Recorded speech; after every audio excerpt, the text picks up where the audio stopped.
First time in a long time, but back like I never left. Taking each day as it comes, you know me, I don't read ahead. Watch me burn down everything, BDE on the TV set. When I'm in control on the road, you can never really know what's up next.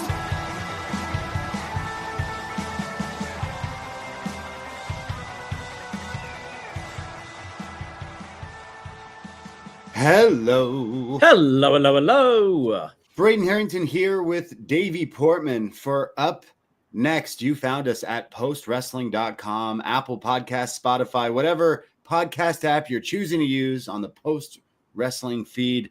And we are live on youtube.com/postwrestling. Hello, YouTube room. How we doing? Hello, YouTube room. Tuesday, June 10th. 2025. We're here to talk about some WWE NXT and so much more. And you know why? It's Braden and Davie. We are your NXT friends. And we'll always be your NXT friends. And we're here today to talk about some NXT and all the fallout from Worlds Colliding, Money in the Bank, and so much more. Will there be a new champion? 2 different titles on the line here tonight, but 3 titles on the line. 3 titles. Yeah, Title Tuesday. That's right. Low key Title Tuesday. We're here to talk about some NXT. We do this every Tuesday night, 10:05 p.m.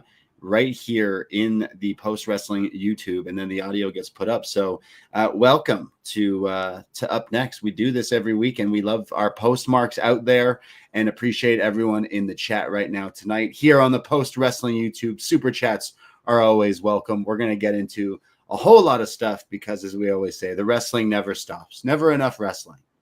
Never. We got a whole 4 hours more tomorrow to come. Oh, right. And yeah, it's just relentless at the moment with multiple shows on Saturday.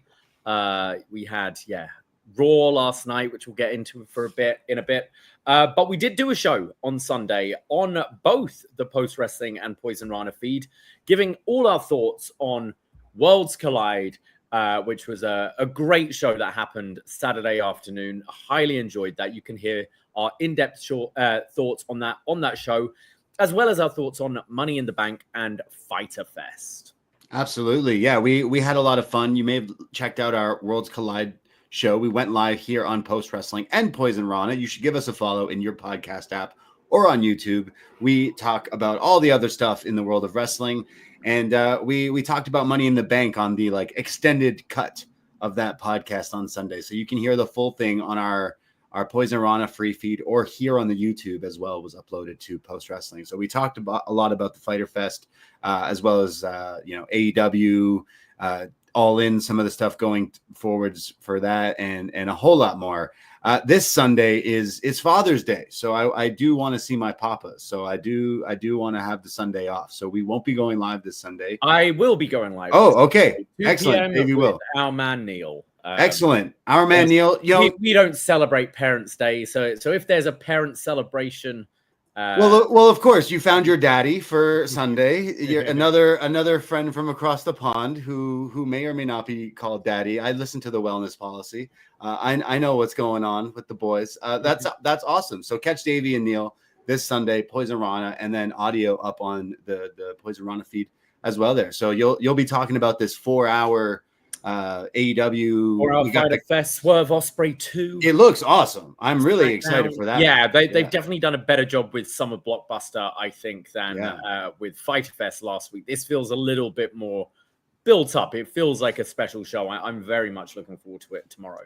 Excellent. Yeah, looking forward to that show. So you'll hear your thoughts on Sunday, and as well as, I'm sure, SmackDown and anything else that kind of goes on in the world of wrestling. So tune in for all the socials to see exactly and follow along. But we do have a Patreon. While you're listening, check out some of the shows that we have done in that back catalog, including some of the recent shows. The Champ is Here, episode 9. We were joined by Benno and Hamflet from Grapple What Culture, and Benno and Hamflet in your house, as we talked about Cena's 9th title reign. We recently reviewed Big Trouble in Little China. We've got some movie reviews coming up this week as well, and we've set a date. We've set a date that, because of Kenny Omega Okada, a show we've been waiting to do. We almost did it as one of our first shows when we launched our Patreon, but best match ever, Kenny Omega Okada. We're gearing up to do this in a few weeks. So start your pre-watch early and get some thoughts going, because we're definitely going to put up some feedback threads for that one in a little while, because I think we said July 2nd we're going to record this somehow, some way. It's going to be a really big show, but that's a big wrestling nerding out fest that we will be doing on our Patreon. But this week is loaded with some two fun movies, I would say. We have Justin, who's a longtime listener, big time fan, who is a World Champ family member patron, who selected Hot Fuzz, which Simon Pegg, Nick Frost, I'm sure some people are familiar and fans of this film. And then while we were doing the schedule, we realized this Friday is the 13th. Oh, yes. Yes, we have a little tradition. We don't always keep up with it. We've missed a couple here and there, but yes. We do it all the time. Every now and then on a Friday the 13th, we do go back and review an old Friday the 13th movie, and we've gone through quite a lot. We've kind of been all over the place with this. We've reviewed 1, 2, 3. Jason Takes Manhattan, which is part 8, I believe. We've reviewed part 10, Jason X, and Jason in Space, yeah. Freddy versus Jason. So we're going back. We're going to try and keep in order now, and we're doing, as we said, there's 11, I think, and then there's like the remake and stuff. We're reviewing number 4, the final chapter. I can't even remember what this one is. I don't know if I've actually even ever seen this one. So yes, we're gonna keep tradition sort of and do a Friday the 13th episode 4 or whatever it's called. What did you just say? What's it called? Part 4. Part 4 at the end. This is the final chapter, starring Corey Feldman and Crispin Glover. Oh, okay. I have seen this one. You know, Corey Feldman. I saw him last year, open for Limp Bizkit. Fantastic human being. Big fan. He just ended up cutting a whole promo on the government and his band during that set. I'm really excited about this. So yeah, 2 big movies this week, Hot Fuzz and Friday the 13th, hitting you in the Patreon, as well as we're cooking up episode 10 of The Champ Is Here. And we'll be talking about the famous John Cena Bin Laden promo, but also John Cena CM Punk 2011 Money in the Bank in Chicago. And we thought, well, we might reach out to a friend we know in Chicago, not CM Punk, but the closest one to CM Punk. We have so many weird coincidences when making our Patreon, because we started this show to coincide with his retirement in December, and we're doing 1 a month. Obviously, there's the 17th win, so we'll be doing 2 in the month of December, most likely. But it just so happens that this show falls in time with Cena Punk 2025, which we will be getting into, of course, but just weird timing of it all. And it's as if we planned it, and we really didn't plan it. Yeah, we recently were talking about Cena versus Cody and a whole lot of weird mirrored things that just happened to fall into place on this journey, going through every John Cena title reign. And it's been a lot of fun going back and watching guest GMs, and there's some sprinkles of some good stuff in there. So it makes it all worthwhile nerding out with our podcast friends and going through the title reigns. So we're looking forward to doing the next one in the next week or so. So that will be another show on the Patreon. So patreon.com/Poisonrana. If you use Spotify, there's also a Spotify thing. They connect to all your RSS feeds, and check out all the other shows that we do, because there's so many now that you can go back in that catalog, and it's only $5 for a whole month's access. And as we always say, if you don't want to make the plunge, please just subscribe to our Poisonrana podcast feed. We do throw up as little gifts here and there some reviews we've done, so you can get a little taster of what our Patreon is like. You can check out some old movie reviews. We've got some best match ever episodes on there. We've got I believe we've thrown up a Was Next on there before, so a bunch of different shows that you can check out for free, as well as our other free shows we do, like What Up Doe, where John Cena and B Detroit kind of give their thoughts on the month in pro wrestling, some hip hop, pop culture, video game talk, movie talk, all of that. It's a fantastic show, as well as Eagles Don't Hunt Flies, where Martin Bushby, Brandon from New Jersey, they go and talk about the career of Jon Moxley, and there'll be another one of that dropping this month as well. Yes, and I recently recorded a detox with Jordan Goodman where we talked about scam calls as he got one off the top of the show, as well as I don't know, Spice Girls, probably aliens. I can't remember, but it was ridiculous. And shout out all the people who have reached out. Apparently, this was the best one yet. All right. According to critics say, critically acclaimed, the detox from June 1st or 2nd is, what some critics are saying is the best one. So that's high praise coming from the Facebook group in Poisonrana land. So appreciate the love, and I know Jordan does too. So we'll have another one, I'm sure, in a few weeks to make up for our late May edition, early June. But yeah, tons of free shows. Give us a follow on Instagram as well, Twitter, all that fun stuff. I know you go on the Blue Sky as well. So we're on all the platforms. Give us a follow and enjoy the ride and enjoy your summer. June 10th here in Toronto. It's been Toronto weather where one day it's tank tops and shorts, and the next day it's, do I get my parka back out of the storage raincoat? I'm not sure where we are right now. So the other day we recorded a show, and I had a new fan on because I was sweating, and right now I'm cold in the same room with, like, it's just crazy.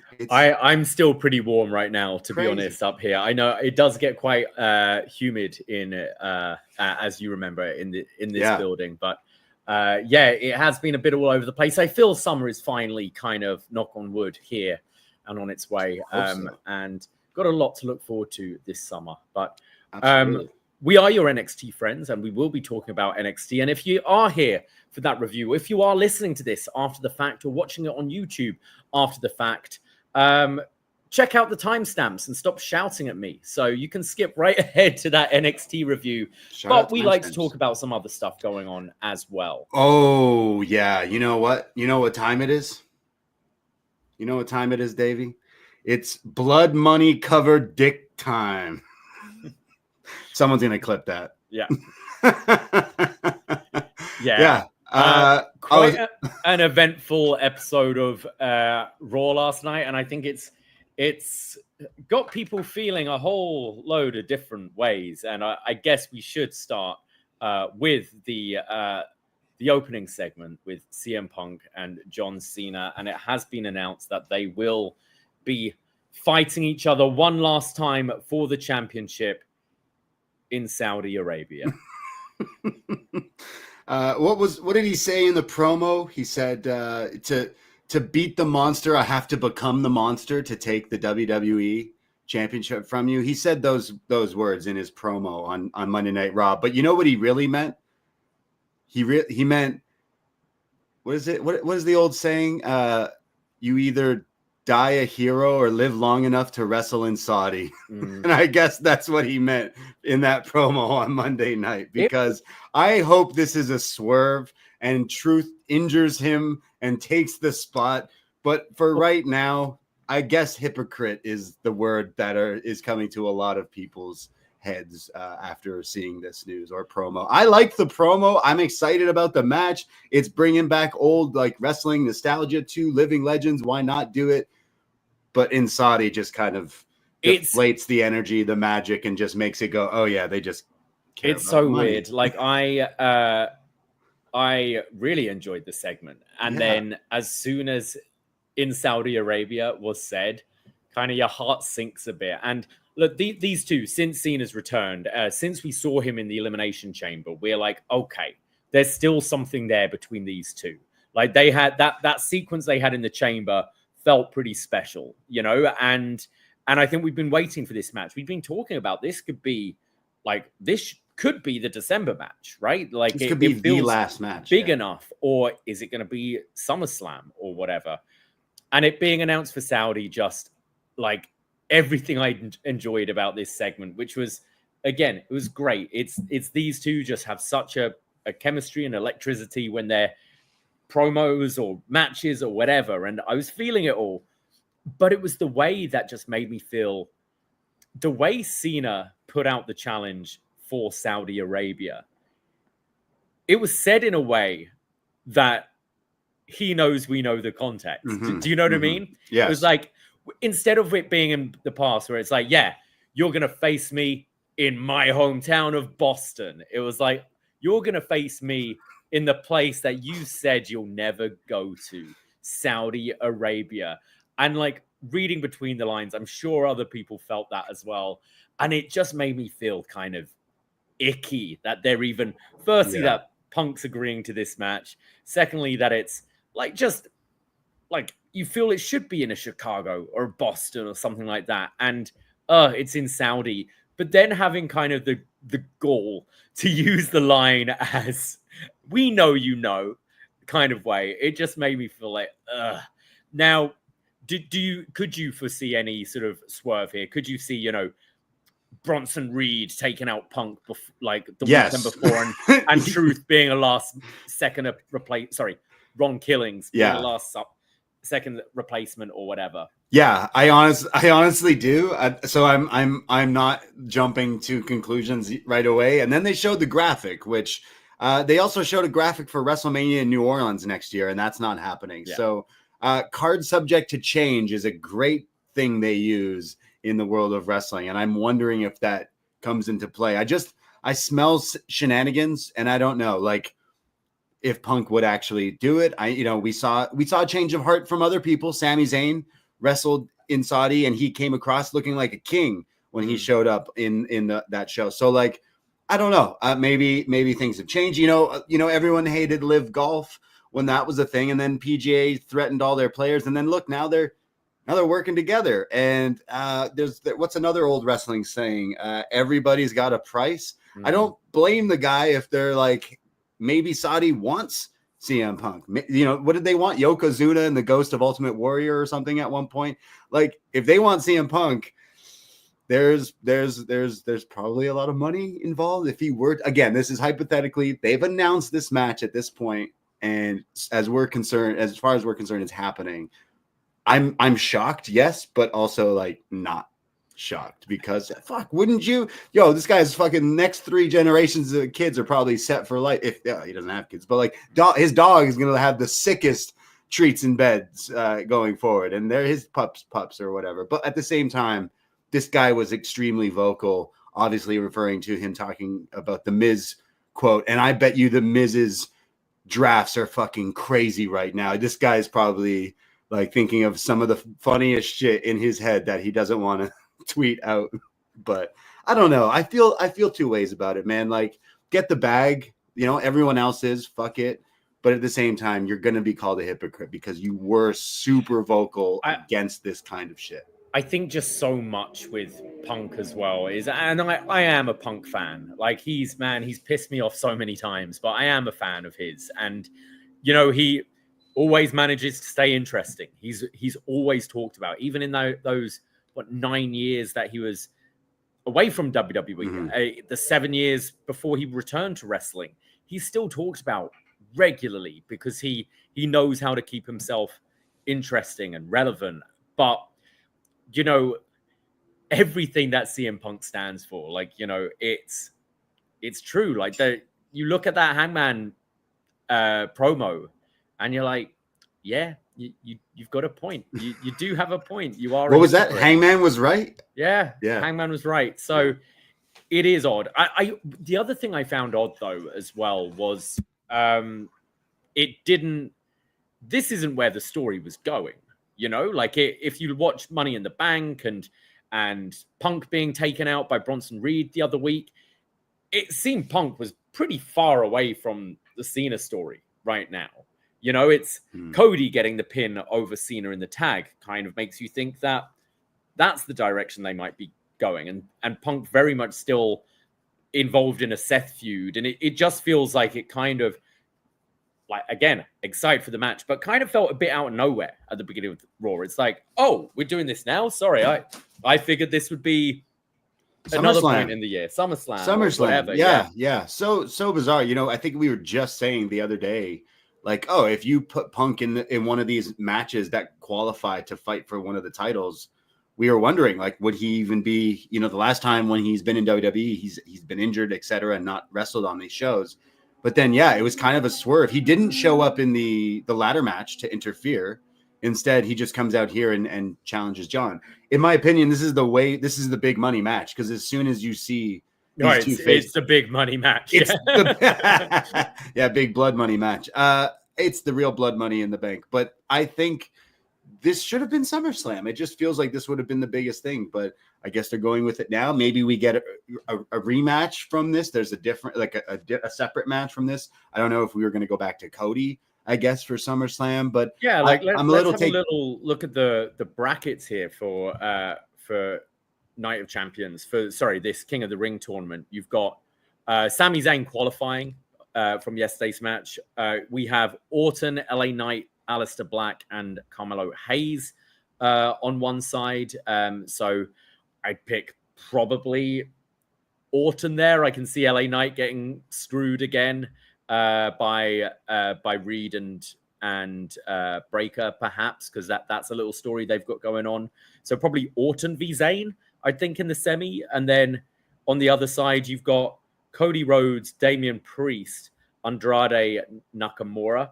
I mean, I guess you've got to say Cody Rhodes really there, right? Sorry, this is just like a King of the Ring, and then what? Like the winners get a title shot? It's 4 ways, and then a semi-final, and then the finals at Night of Champions, and the winner faces the champion at SummerSlam.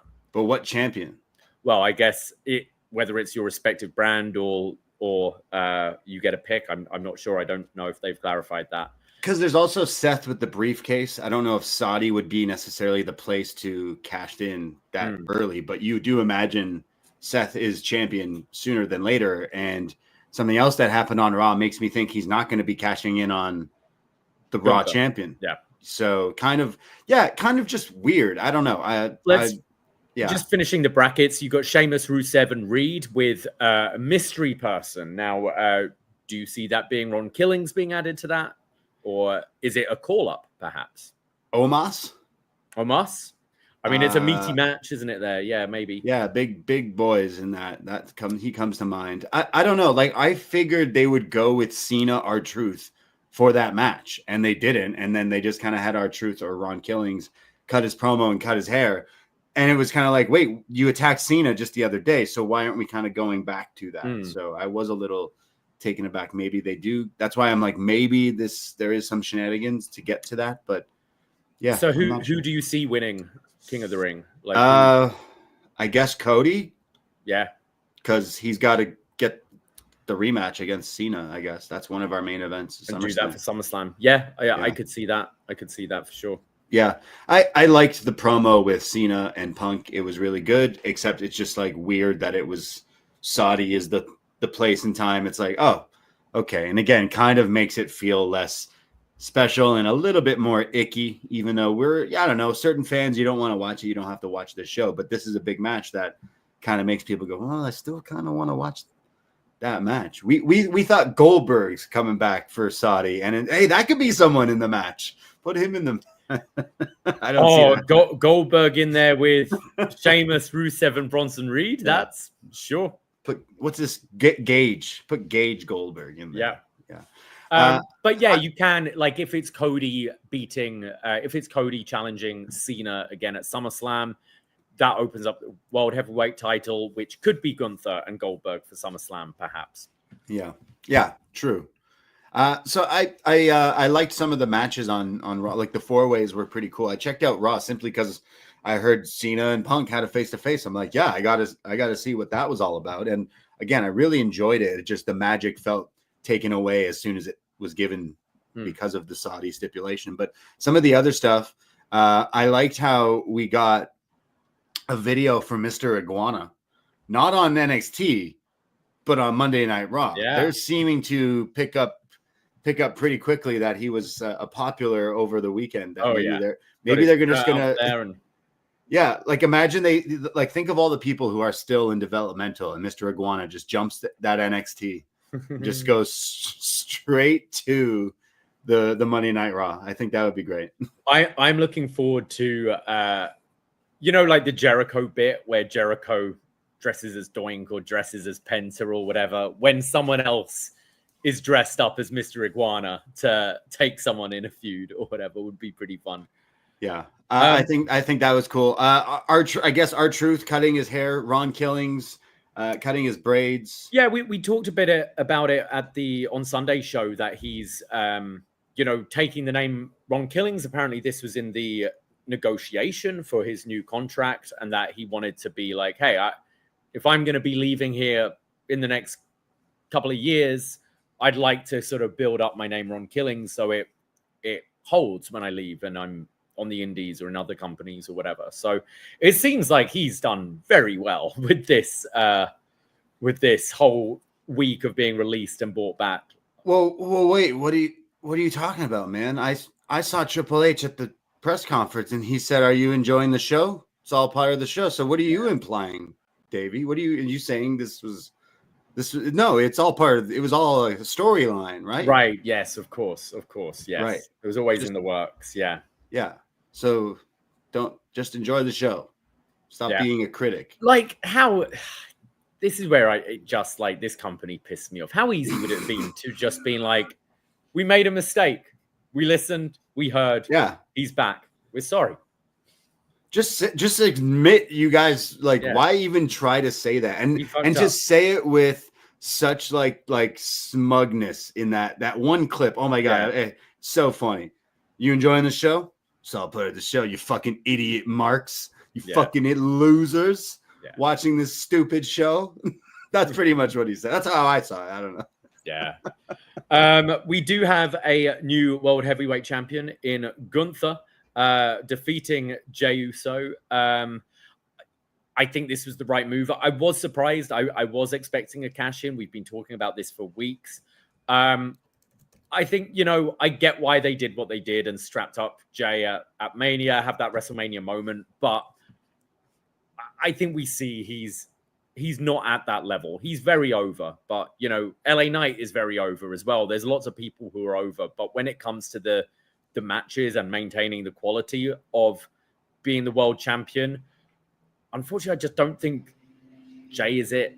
And I kind of felt the same with this match as I have about most of their matches. There's a great final stretch in there. Some bits are good, but then whenever Jay's going for that sleeper hold, I kind of put me to sleep, literally a bit myself. And I think this was the right move back on Gunther.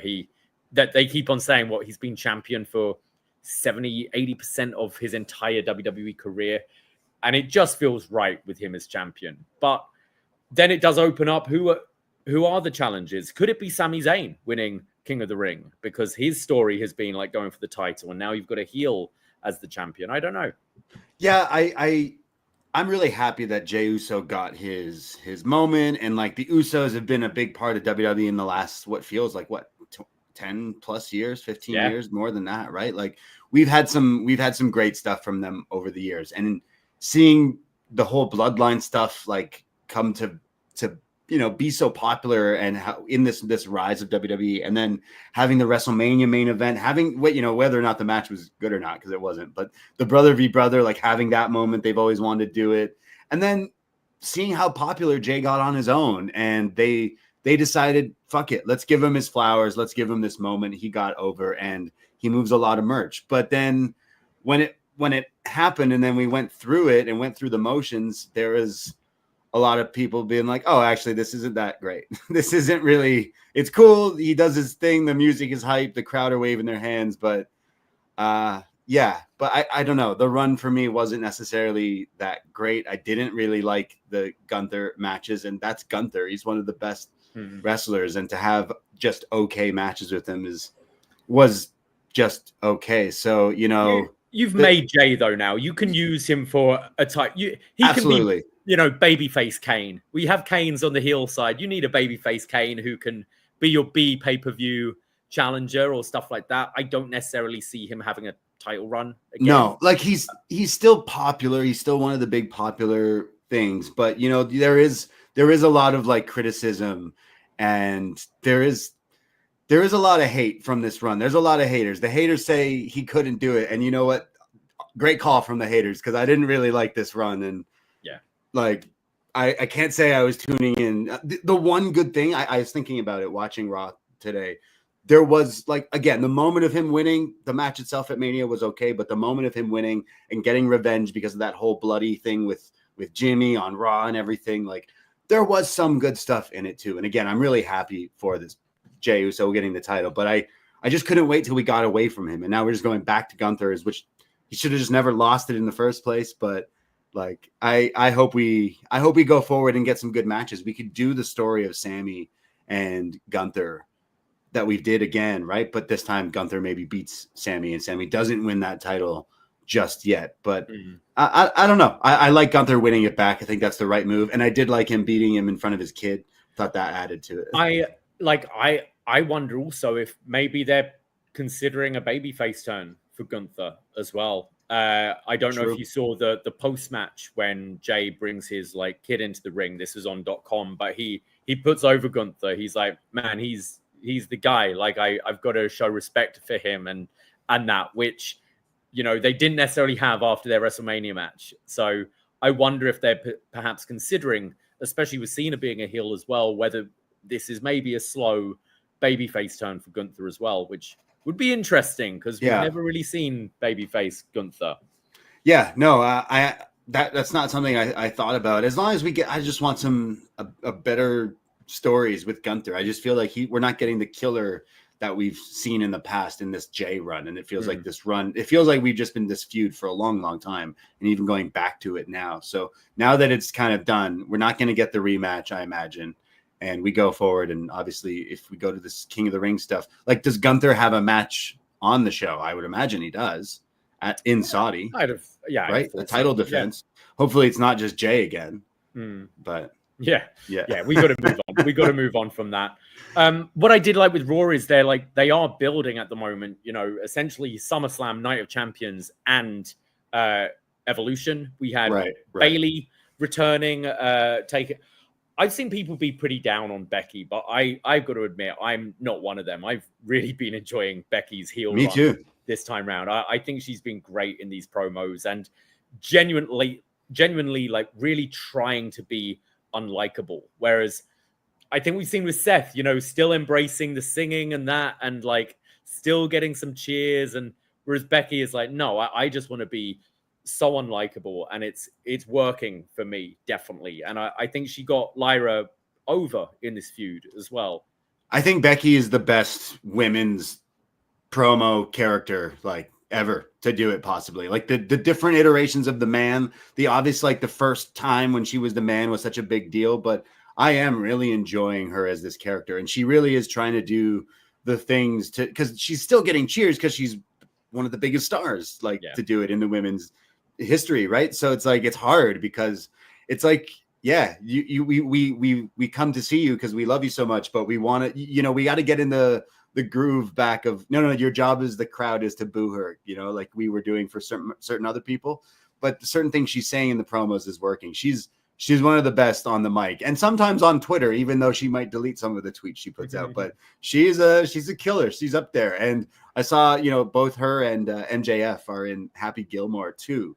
And I saw they were like kind of giving each other praise on social media. And I was worrying it was going to get nasty between the two of them. But those two are equally on the level of like, they will cross many lines to fuck with you. And that's what I mean. I rate Becky up there as one of those. I really do. So I'm liking this. And then, Bayley coming back. Do we go to a triple threat with Lyra, Bayley, and Becky? I feel you should even though it's the IC title, I almost feel like you should headline Evolution with Bayley v. Becky. It feels like it's the big 4 horsewomen match that we've never really done. And or maybe you do the triple threat and maybe it's that SummerSlam. That's one of the big matches. But because SummerSlam, although that could be Tiff's title, couldn't it? It was because we got Queen of the Ring going on as well. But I could see Bayley, Becky at either of those shows. Also at Evolution, your favorite, Nikki Bella. I know. Nikki Bella versus Liv Morgan at Evolution. I guess that's a shoe-in to be the match, right? After this promo, Nikki Bella comes out. She gets interrupted by Liv, and Liv shits on her, says, "You ain't got no belt. You ain't got no man." And then they get in some I actually thought Liv was great in this segment. I thought she's come along such a long way. It's whether I don't think Brie is necessarily like ring ready anymore, but Liv and Raquel are your tag champions at the moment. Whether it builds up to being the Bellas going for the women's tag titles, something that wasn't a thing when they were in the company, or I could potentially see maybe Nikki costing Liv the tag titles in the build up to Evolution, and we're getting the singles match. Interesting. So Bella's reunion. Nikki paved the way for people like Io Sky in this industry. So that made me almost throw my brand new TV on the ground. What sick bastard in backstage made her say that? I don't believe that one bit. I didn't mind seeing Nikki Bella on Raw because low key her theme song is a slapper. Love that song. You can look, but you can't touch. You can't admit that's a great song. I can admit I don't really care to see Nikki Bella, but it's cool that they can bring someone back from like the women's division, because usually back in the day they never would necessarily bring back people like this. Just move on with newer people. So at least they have something. It's cool for her. Maybe we get more Total Divas, a reunion of sorts. Maybe some of the other characters come back. Liv did say you're just a reality show diva. Therefore, where's Alicia Fox? Mm-hmm. Where's there's a few. Well, she's in TNA. Yeah, true, right. So we got a working soon, we got a working relationship. So that's exactly. That's fine. But I guess that's the match for Evolution. Liv and Nikki, and that's totally fine, because I think the characters are more over than like what the wrestling would need to be. I did really like how she hit Oblivion as like Nikki was coming back into the ring. Like she like cussed her out and she comes in and hits her with it. I'm still enjoying what they're doing with Roxanne. She won her qualifying match for the Queen of the Ring tournament, and playing up the animosity with her and Liv. I think that's working really well. We kind of mentioned this on Sunday's show. I think her and Vaquer, they've managed to establish them pretty well, pretty quickly. Julia, they're still seeming to kind of figure it out. But I much preferred Raw to Money in the Bank, to be honest. I thought there was some, like, we got Chad Gable versus AJ Styles, which was pretty good. That Styles clash at the end, kind of out of nowhere, was awesome. Mm-hmm. I enjoyed a lot of the tournament matches, and we had a lot of progression on this show with the Cena Punk stuff, the Nikki Liv stuff as well. Like I quite enjoyed Raw this week. And we didn't really talk that much about it, but it is confirmed. Vegas, WrestleMania Round 2 next year. You going? No. Going to Vegas? No, I'm not. No, all right. No, I'd have spent all my money in Saudi, wouldn't I, for Punk Cena? Yeah. We got to do that though, right? You're only a real fan if you go to all the shows. Does Green Shirt Guy go to like these shows too? Has he crossed over all the way? We'll have to see. He'll be there eventually, one of these days. Yeah. Yeah, exactly. I didn't mind Raw. I loved seeing Chad Gable like wrestling a lot in the last, and he's probably banged up from some of those matches that he had, and he killed that weekend. Both the Money in the Bank ladder match was the highlight of that show, and the singles match, or his alter ego, I guess, but he killed it. Honestly, he had a hell of a weekend. So, and then like coming off Worlds Collide, I wonder if we do get more integration with some of the other talent. Like they're going back to my boy Iguana Man, Mr. Iguana. Like they probably see the popularity online of kind of like, oh, he's the new like flavor of the month kind of meme wrestler. I think we've realized with NXT especially, it's a show where anyone can really show up. We've been having the LFG, the Evolve, the TNA people coming on. They're Octagon and Mr. Iguana were ringside again on tonight's show. Weird promotion for this TripleMania show, though, because they keep telling us it's happening. They haven't told us how to watch it yet. I also saw that they've now added Vikingo versus Alberto again as the TripleMania match. Right. Interesting. So, yeah. No. Also, you made a joke that the Nemeth bros would be added to the tag match. Thanks a lot. Not that I was probably going to watch that, but if the Nemeth bros are in it, now I'm definitely not going to watch that. Yeah. But that's against Mr. Iguana, isn't it? Is he in that multi-tag match? I think so, isn't it? Okay. Iguana and Octagon, I think. And then okay.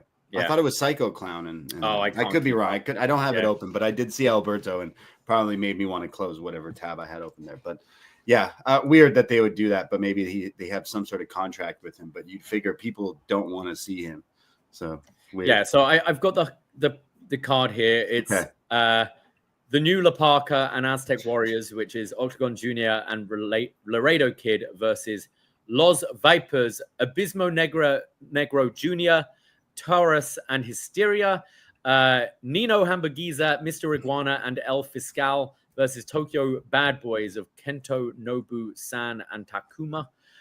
Nueva Generacion Dinamita versus Los Garza versus the Nemeth Brothers versus Psycho Clown and Pagano. Right, that's the tag match. Right. Lady Flammer versus Delise versus Lady Shani for the Reina de Reinas Championship. Moose versus El Messias versus Joe Hendry versus El Messias. Yeah, you know that's my boy. Love that guy. Versus El Hijo de Dr. Wagner Jr. For the TNA X Division Championship, and El Hijo del Vikingo versus Alberto El Patron. Wow. Interesting. It sounds like a classic triple. And that's this weekend. Wow. Is it? Jeez. You gonna watch? Much wrestling. What is the 15th? Is that Sunday? Saturday? I think that's no, I don't know. But anyway, know. More wrestling. Never enough. Appreciate if you made it this far. We can talk about some NXT now. So hit that thumbnail. Hit that. What is it? A timestamp? Timestamp. Yeah, what are we? 42 minutes? Okay, I'm typing it now before someone puts the thumb down emoji.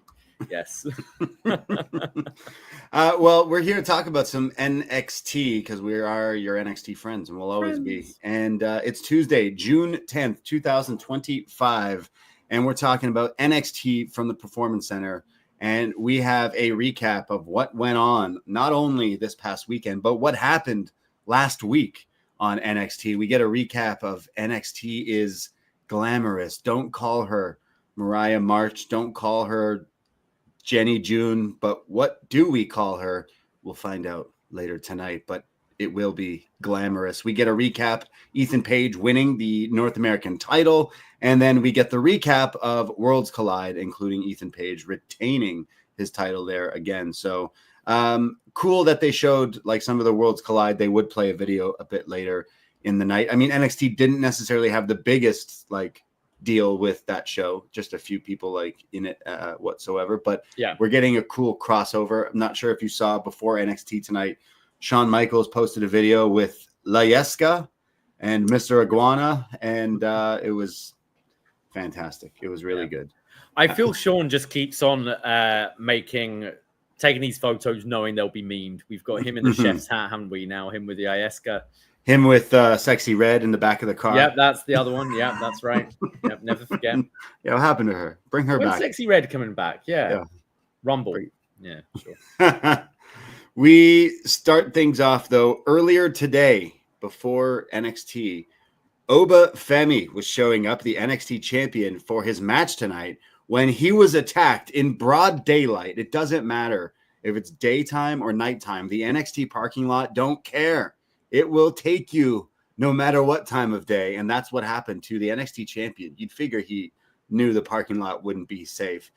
He's attacked by his challenger later tonight, Jasper Troy, the winner of LFG. He attacks Oba from behind and then choke slams Oba through the windshield of a car and says, I hope feel you're ready. This is the new spot of 2025. This is at least the third time WWE have done the windshield spot. Real glass? We had it with Drew and Priest. We had it with Jade. And now here with Oba.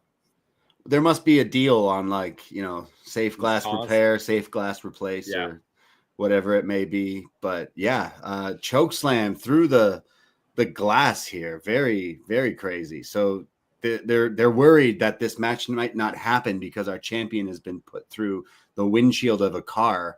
It looked like it just exploded. I mean, Oba is a big dude. This must have been a hybrid, is what the case was, but it just shattered everywhere. This must cost a lot of money to do these spots with these windows and cars and everything. But we kick things off. We'll find out what happens to Oba a little bit later. But we have another title match tonight, one of 3 title matches. Ethan Page putting the North American title on the line against Shawn Legacy. We've seen this guy a few times on NXT. He's from down in Evolve. He's wrestled a few times there, but when he did wrestle a few weeks ago on NXT TV, he was very impressive, and that he won a match to get this opportunity for the title here tonight. And Legacy's got this like ska punk pop song. I don't know if it was who, not CFO, who's the one, Def Rebel, or if it was something else, but you know, all these releases lately. Do you think he asked Sami Zayn for some advice on getting ska music done? Yeah. It kind of sounded like I don't know if you know, but the America's Funniest Home Videos theme song. For some reason, it's just this really hard ska song. You know, like it was the 90s, but they kind of kept it. It kind of sounded like this, but lyrics. But this guy comes out early in this match, Sean Legacy, Ethan Page. Legacy is taking advantage of being so quick where Ethan can't catch him, essentially. There's a really fast head scissors. He's evading all of Ethan's move, but then Ethan gets out of the way from a drop kick and starts to beat down on Legacy. During picture-in-picture, he hits almost like a heat seeker kind of move from the ropes here. The crowd were chanting something, and I couldn't quite figure out what it was. ESS something. And I was like, well, that's not how you spell Legacy, so I wasn't quite sure what. Oh, I thought they were just going Legacy. I don't know. Yeah, I was confused. There finally is a huge drop kick when we come back from Legacy here off the top. Page, though, hits this backbreaker to the turnbuckle at one point, sending Sean bouncing here.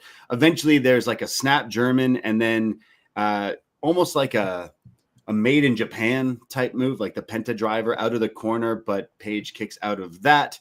He then sends Page to the outside, hits a tope, and then goes for a 450. Page rolls out of the way, and Legacy eats the mat and then gets hit with the twisted grin.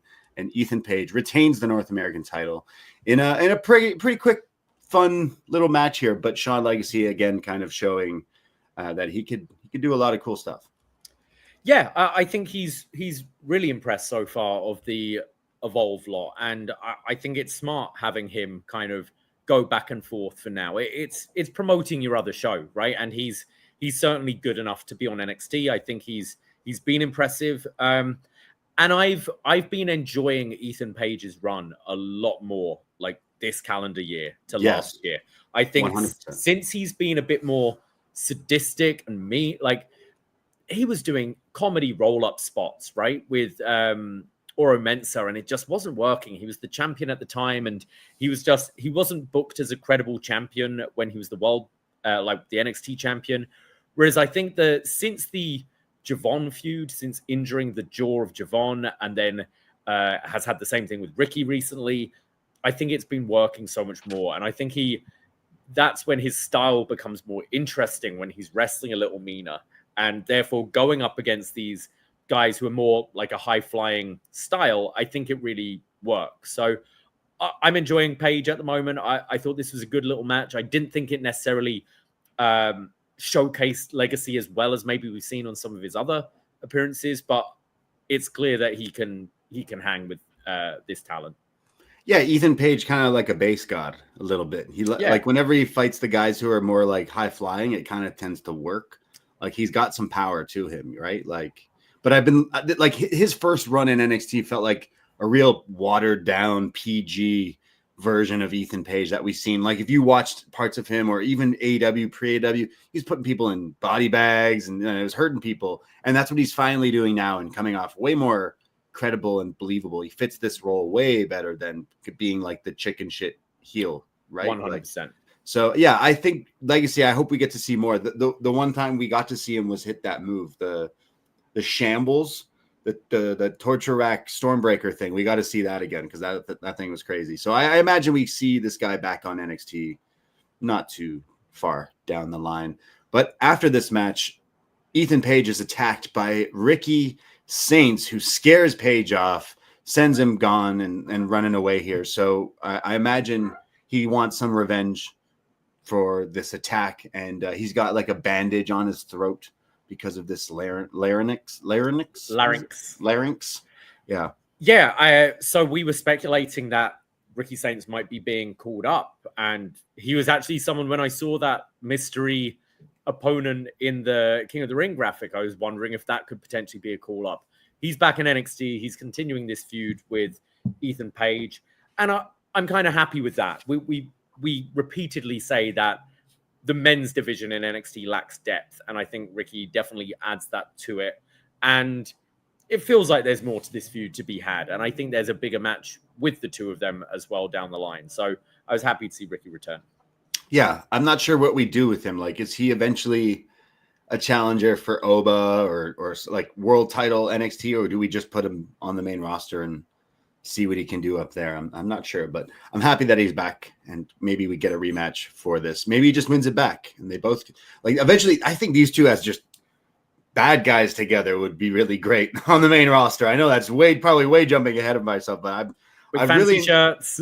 yeah, they both dress really well. They're really good talkers, and I know they can be really mean, but also like bring it when the time is right. So I don't know. They bring something good out of each other. So we've seen that. So yeah, we'll see. We see Jacy, Jayne, and Fatal Influence, the NXT Women's Champ, Jacy. And she says that she's talking with Ava here and says she wants to know everything that goes on in this division because it's my division. It's our division. And this is when Lainey Reid shows up. We saw her last week. She was the like person that a lot of people went, who is that? But she's also from Evolve. And she slaps Jacy. And they almost get like a pull apart here. And Jacy says, oh, you're just taking one out of the Jacy Jayne playbook. That's how I got this title in the first place. And then Lainey slaps her again. And Ava this time gets security to take her away. And Jacy says, I want to fight her. And in fact, I'll put my title on the line against that little bitch. So that match is made official later. Jacy Jayne versus Lainey Reid for the NXT Women's title. I didn't particularly enjoy Lainey's acting here, really. Or her slap. It was more of a chop to the neck. It was a really. neck. The first slap looked better. The second one was definitely across the neck. Made a good sound though, I guess. Yeah, wasn't sold on her performance wise in this segment. But I do think I've been enjoying Jacy in this role. I think she has massively stepped up. And they're doing a nice little job with her and Fallon with the like snide remarks. I think it was here. It started with her going, Ava, now I'm women's champion. We really, really need to build more of a rapport. And, you had that going with Fallon, but then she lost her title. So it all went out the window. And just like little remarks like this, I've been enjoying from Jacy. Like eventually we could do Fallon versus Jacy, which could absolutely. still, come sooner than later too. But yeah, I know it was a whole different time, but just follow me for a second. I know it's really hard, but just think back to Toxic Attraction.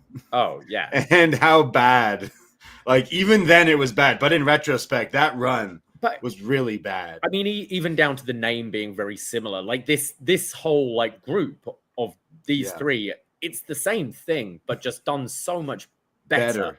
With better wrestling, and it's definitely working for them both, I think. Yeah.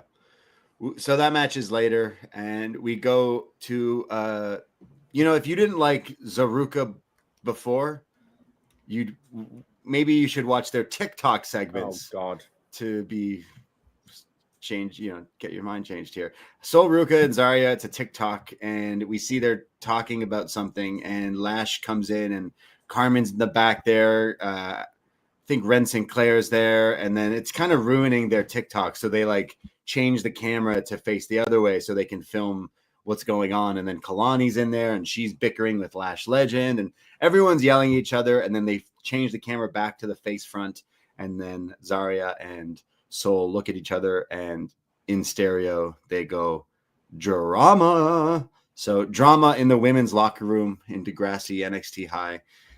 Nothing new here, but these TikTok, maybe I'm old. I don't know if that's just the excuse of these TikTok segments are not my favorite. I can't defend this. Okay, so I'll somewhat defend it because I do like when they find like an excuse about why we're seeing something happen. We've had in the past, we've had like the security footage showing when they're training in the ring and you see and someone's been attacked. And here I like the idea of we're about to film something. We're filming something. Oh, these people are arguing. So let's watch and trying to make it like candid and that. I appreciate that and appreciate the effort. I just fucking hate Zarya in these segments. It's when Zarya debuted, remember all those Mad Max like vignettes she had coming in? Did you expect a few months later she'd be going, drama? Like, no, wearing this fucking goofy makeup and that, like, I hate it. I hate it so much. It reminds me of like Ember Moon, where like I'm saying Ember Moon because I'm not talking about Athena. I'm talking about when Ember Moon was supposed to be like a werewolf, but then she'd be backstage laughing, and I'd be like, well, wait, what are you supposed to be? It's kind of the same thing where this monster gimmick off the bat, we were told this, and then no, I'm just friendly and whatever. So like this turn has to happen quicker, I think, because it's like, what's like going on? I don't know. Maybe we're in the minority, but please let us know. Are you enjoying? Are people? I like Zaruka, but I didn't like this. So are people enjoying them dropping their ice creams and surfing? I don't. Yeah, I want more Point Break. Like I want more like serious. Like have Sol Ruka start defending, do the North American Open Challenge, or do something. And Zarya keeps getting jealous, or like Zarya keeps hinting that she wants a title shot, and Sol plays oblivious, or I don't. There's got to be some sort of friction as to why Zarya has not got a shot. And when we finally get there, that's when maybe they could. The Zaruka implode could happen. Yeah, Zaruka. Where's the Zaruka merch? I would totally buy. You saw Mr. Iguana's got merch. Iguana's got it already, yeah. Yeah, Mr. Iguana's shirt. He's probably selling them like fucking hotcakes. Think of all the people that laughed at that guy through his years. I'm sure. Just think of the people. This is what you do. You have an iguana puppet. Trust me, it's going to play out. Okay, buddy. Yeah. Sure. Absolutely. Yeah. Never give up on your dreams, kids. That's what I fucking learned. All right. Be weird. Be the weird kid. It pays off. It pays off sometimes. All right. Fuck yeah. Shout out Mr. Iguana. But shout out Zaruka. I need the merch. I'll buy it. I swear. I'll design it. Let's design Zaruka. I'll do it in the Point Break thing. It'd be great. It'd be fantastic. So anyways, we go from that to maybe a segment I even disliked even more than that last one. The culling.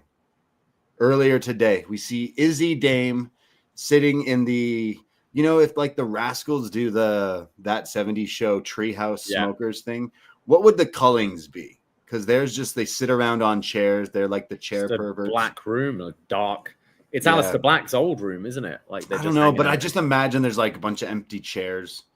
Like we've seen Sean Spears in that room before. Anyways, the three of them here, not four of them, the three of them, because Brooks Jensen was kicked out of the culling by Izzy, and Izzy explains herself here. She says there's no room for half-assed commitment in the culling. He separated himself from us. He didn't believe in us, says Izzy. So why should we believe in him? We have to purge the weak and slaughter the feeble. Those are words people actually use. And it shows over the past few weeks when Brooks was maybe not like, or rolling his eyes or like not agreeing with some of the stuff they were doing. And Nico says, thank you. Thank you for showing us. Thank you for getting rid of him. And she says, well, it is what it is. And they all agree that this is a new beginning of the culling. And next we're going to take on Briggs and Inamura.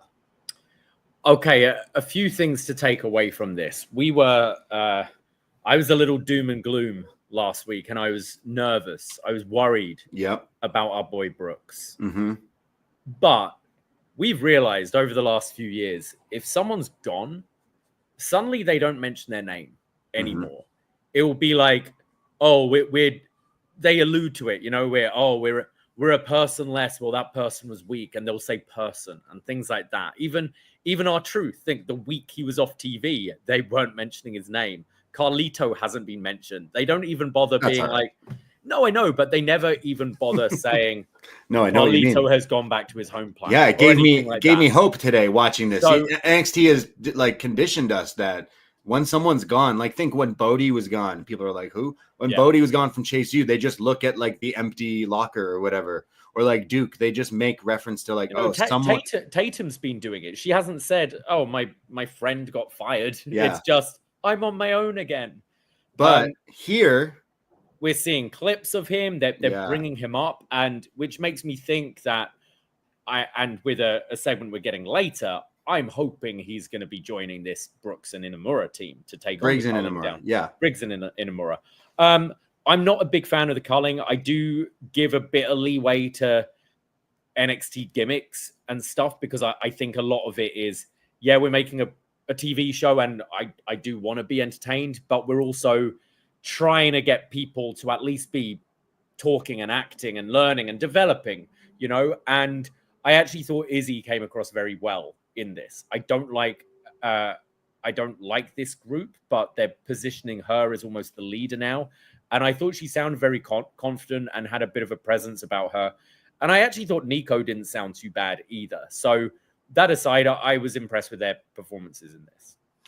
I didn't like the content, especially what Izzy was saying. I guess we'll have to see where it goes with this whole story. I do think this means Brooks is still going to have his revenge or whatever. Like, I don't know, because they did mention him. They did show him. So hopefully that does lead to something. But yeah, Brooks and Briggs back together.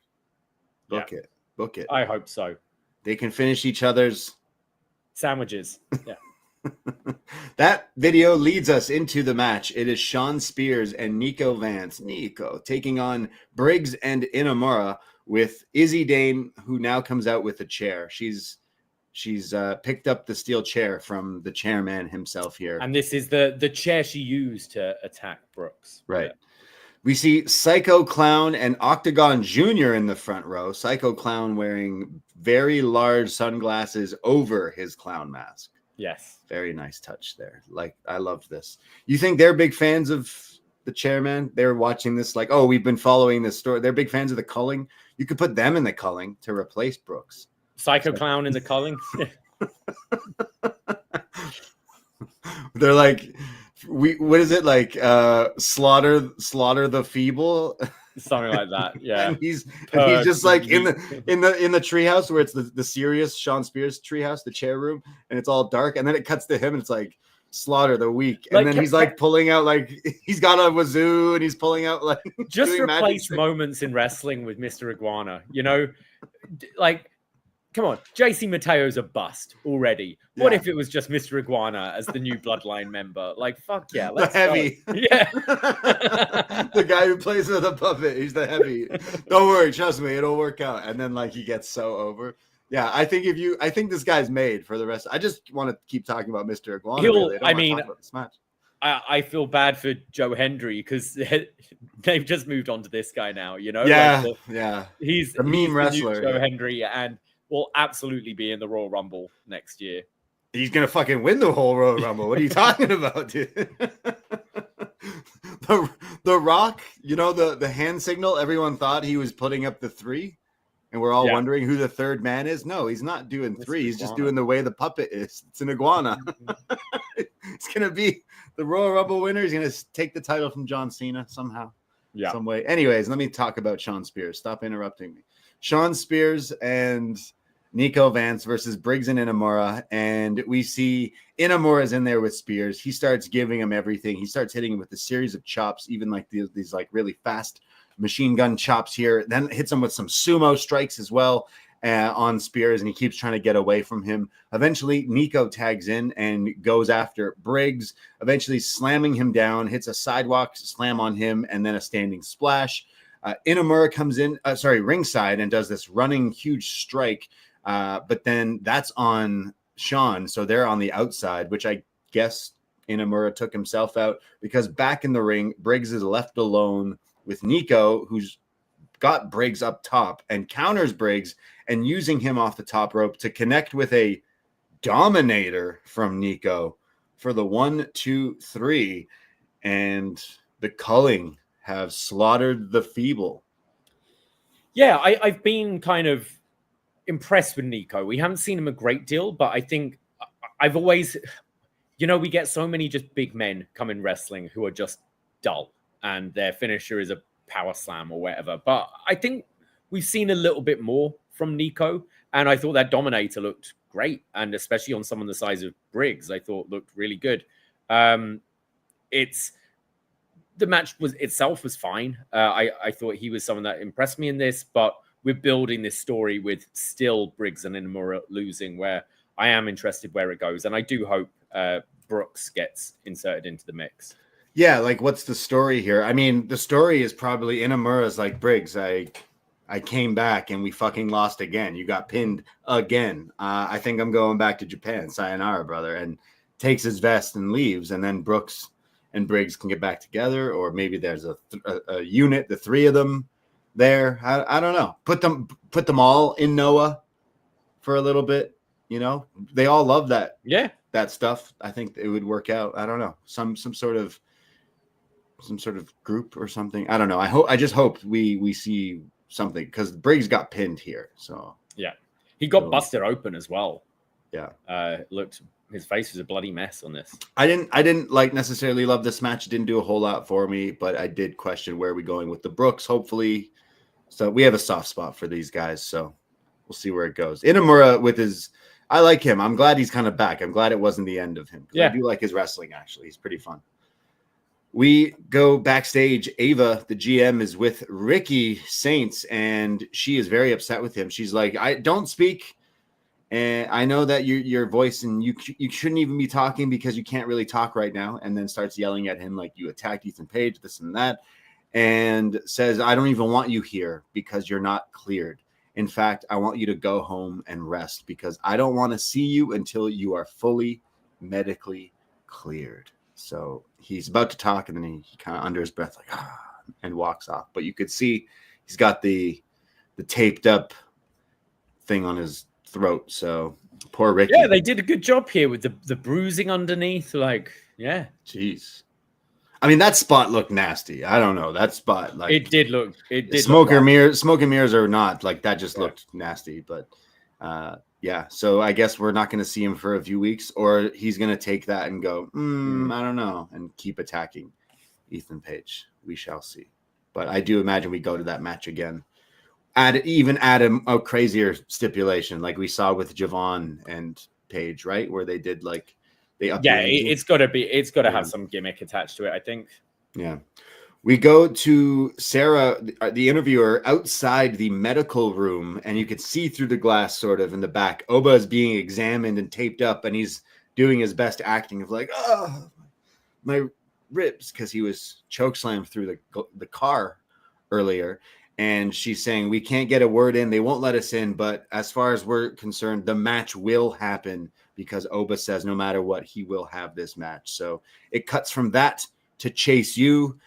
Cale Dixon, Uriah Connors, and Andre Chase, and they're saying we messed up, and Andre's like, yeah, you know, that was a bad idea to do that, to face these guys, and if you want to do things right, you have to do it my way. You got to do things my way or the highway.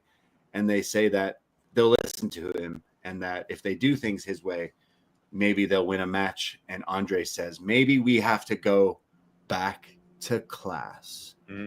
So I imagine we're going to the new class, the new generation of Chase U. Very excited. Yes. Very excited. Yeah, we're treading water here, aren't we? Like, I feel we've seen this scene already with these three, but whatever. They'll probably win us over again. We're low on it right now, but this Chase U just keeps on, like, it wins us over so many times. You know, the people got our truth back, but I'm a little disappointed in the people not rallying to get Duke why back. weren't we vocal enough for why don't we get Duke back? Because imagine Duke shows up with Bodie being like, you guys are Chase U, we're Chase U. And you get this whole Chase U bloodline storyline. Is that Riley as well, right? Riley? Who? Riley Osborne? Oh, shit. Oh, wow. I guess you would rank him. I don't know why I went to Bodie. He was in it way longer than Bodie. Yeah. Bodie was there for like Bodie was OG though 3 years ago, and Bodie was season 1 of Chase U. There's probably a few others that we don't recognize anymore or do, but was Tyler Rust in Chase U? Wasn't it Tyler Rust? No, it was Diamond Mine, wasn't he? There was it Brad or something like that? You know, like get the fuck out of it, Brad. Oh yeah, there was a guy Chase would. Yeah, some people are listening. Like, I don't know what you're talking about. See, you weren't there in the trenches. We were. Yeah. We go to a video. I think we've been waiting for this. The internet was definitely waiting for this since last week when we all watched and saw NXT is glamorous, but we didn't see a name. Pure NXT fashion of hey, look, it's this new wrestler, and we're specifically not going to say what their name is because we don't have a name yet, and we're changing their name from their previous name. And breaking news, the Glamour has arrived. We see this newspaper. It's like kind of old school film, kind of 60s vibe, and we see Mariah May in the bath. And of course, at this exact moment, while I'm watching this in my living room, my girlfriend chose to came home at this exact moment when there's a woman in the bath on NXT TV. Great stuff. And we see her in the bath as she says, introducing, and the voiceover keeps getting interrupted. Introducing, there she is. The Glamour is Blake Monroe. The new name of Mariah May as a cartoon kind of flashes. Very Marilyn Monroe 60s vibe, a 60s Tony Storm kind of thing here with like the old school film kind of effects and then the cartoon graphic and logo. Yeah, so it's I like this. We're getting her official contract signing next week. We have this conversation all the time when it comes to a name change. Like, we'll get used to it. I don't hate it, to be honest. The jokes have been out there, you know, Fiona February and Jenny June or whatever. January. Yeah, but I think this works. I saw something about, I think Blake is one of her family members and Monroe, obviously Marilyn Monroe. But yeah, the video had kind of Tony Storm elements to it as well. But a lot of people pointing out as well that it's kind of Sabrina Carpenter knockoff as well. Right. Okay. Just showing now on the screen, sort of, I guess from one of her music videos or something, with the opening up the towel, revealing the dress, the cartoon, the newspaper, the bath. It's very Sabrina Carpenter as well. But I think she's going to do great in NXT. I think I like this as a vignette, and I was surprised actually they didn't have her out there in person this week, but I guess build up the hype a bit more for next week. I like the video as well. The name is whatever. It did make me go, but Mariah, if you're gonna change it, Mariah Monroe is right there as well. But what, like you said, we've had these things so many times that eventually this is just what it will become. But Mariah May did have like May Day and stuff shot. The Blake Day will be her finisher. Yeah. I'm not sure, but I like this thing. But like I was pretty quickly into it, like, oh, kind of like how Tony Storm's goes back. But now that you've mentioned the Sabrina Carpenter thing, like I know Tiffany Stratton has done a few different variations of her gear based on her as well. So yeah, I guess that sells. But yeah, a lady in the bath, the Glamour is here. I like this for the first few things. We're going to get the contract. She's not involved in this, the stuff we'll get later, some announcements of some matches and tournaments to go towards Evolution. But I do imagine she'll be wrestling on that show. In fact, maybe make that the first time she wrestles, even to make it like special. But that way, I guess maybe drag it out a whole lot. But I'm interested to see what she does. I think she'll be a big deal in WWE, just from the character alone of this kind of stuff. Let's see. But the comparisons of Tony Storm vignettes are already in my mind there. But she was the one who feuded with her. So I guess it wasn't what did they call it? The Hollywood finish, the Hollywood story, Hollywood ending. Yeah, it just continues on to a different decade. So we go from that to Lash Legend, who comes out. She's going to be taking on Wren Sinclair, but Kalani Jordan joins the commentary desk because she's got some beef with Lash, as we saw from the TikTok earlier with Zaruka. We have Lash trying to go after Wren here, who's a whole lot bigger than Wren, a whole lot bigger than a lot of the taller than a lot of the women in NXT. But Wren keeps escaping, and Wren, being from the No Quarter Catch Crew, starts doing some technical wrestling and locks in the cattle mutilation. The cattle mutilation Wren. Work in progress. No. This was great. She looked awesome with that, like upside down, going all over the place, like lock this move in. Great. She eventually is thrown off and then hits this like head scissors and then a DDT as well from Wren, which gets a 2 count. And then eventually Lash gets a hold of her and it keeps catching her. Every time Wren tries to do like a dive, it's Lash who catches her and then gets caught on the outside and then thrown back into it. Wren goes up again and then gets caught a second time. unfortunately, there was a weird finish here with this like sidewalk slam Samoan drop. I don't know what this was supposed to be. It was the high cross. We've seen Lash use this before. She swings around onto the back, and then it's like a modified Samoan drop, but just didn't connect with it at all. Man. And I wish they just called Did an a different audible move and did something else. Pick her back up and boot her in the face or something, because this being the finish just looked horrible, I thought. Unfortunately, like that's something, I don't know, like you learn, I guess, over the years, like, oh, that looked bad, but I don't know, maybe you didn't think it looked as bad as it did, but like it looked really bad. It looked really, really bad, unfortunately. You know, Lash was actually really improved in the last little while, so this is pretty an unfortunate misstep, and I don't necessarily know if it was Wren's fault, but I don't know, it just like you could have just went to any other move after this, a boot to the face even. It's just like this was interesting, but didn't think too much of this match, but I did love the cattle mutilation. I thought that was the highlight. Yeah, I thought there were a few moments in this match, like the finish, like the big boot just looked, it was Charlotte Flair-esque. There was, you could have driven a bus through it. Yeah. I didn't think they really clicked too well, and maybe it's a bit of a styles clash. Someone the size of Lash to go against someone who's trying to work this submission style. I didn't really think it worked. I at least appreciated on commentary that they were bringing up that, you know, Wren she had that match at Deadline and was super over and has kind of been derailed a bit since then. I would love to see more Wren, because I think she's a really likable character, and she's one of the better women's wrestlers there, and we don't get to see it too much. So I was disappointed with this one.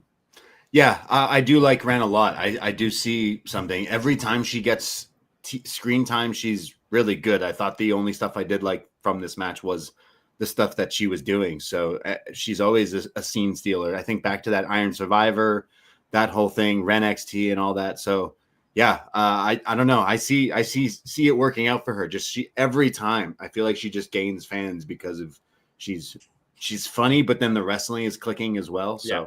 We'll see with that. And Lash was getting better. Obviously, we lost Jakara. She's now doing stuff on the independents I'm seeing going forward. But like, I don't know. I don't know where we go with her. Hopefully, she can improve, because you put it in the jar, put a nickel in the jar every time someone says the best women's division in wrestling and this and that.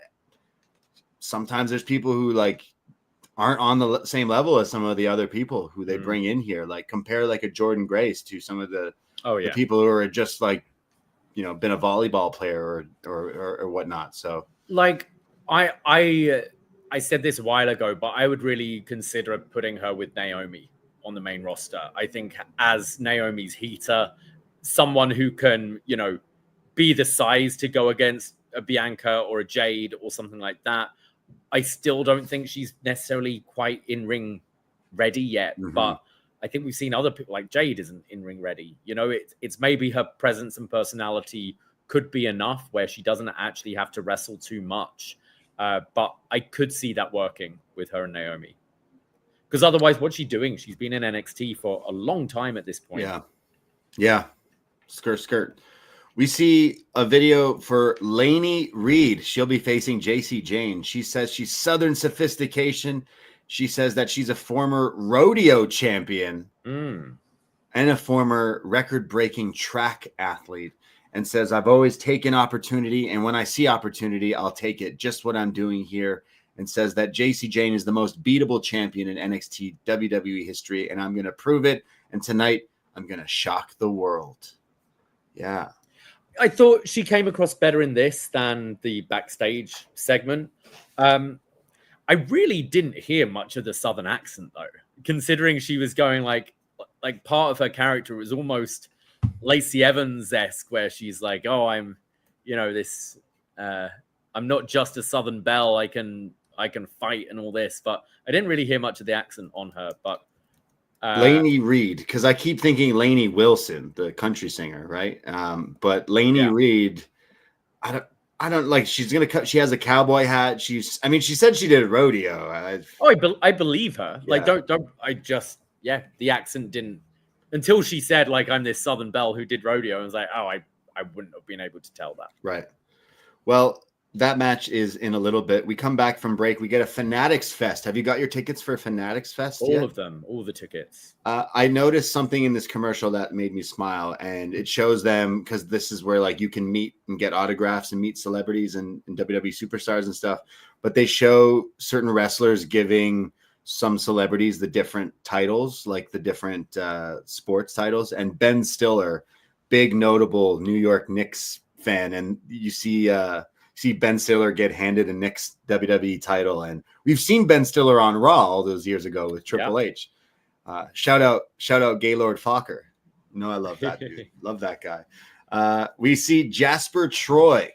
Wonder if he's ever seen Mystery Men. Jasper Troy being interviewed.